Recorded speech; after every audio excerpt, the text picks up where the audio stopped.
கடவுள் ஏன் கல்லானான் மனம் கல்லாய்ப்போன மனிதர்களாலே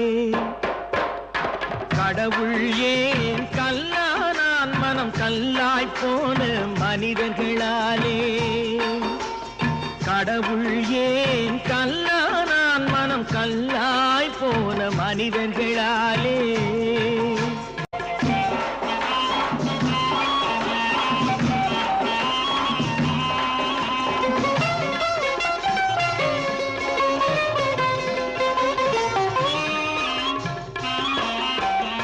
கொடுமையை கண்டவன் கண்ணை இழந்தான் அதை கோபித்து தடுத்தவன் சொல்லை இழந்தான் கொடுமையை கண்டவன் கண்ணை இழந்தான் அதை கோபித்து தடுத்தவன் சொல்லை இழந்தான் இரக்கத்தை நினைத்தவன் பொன்னை இழந்தான்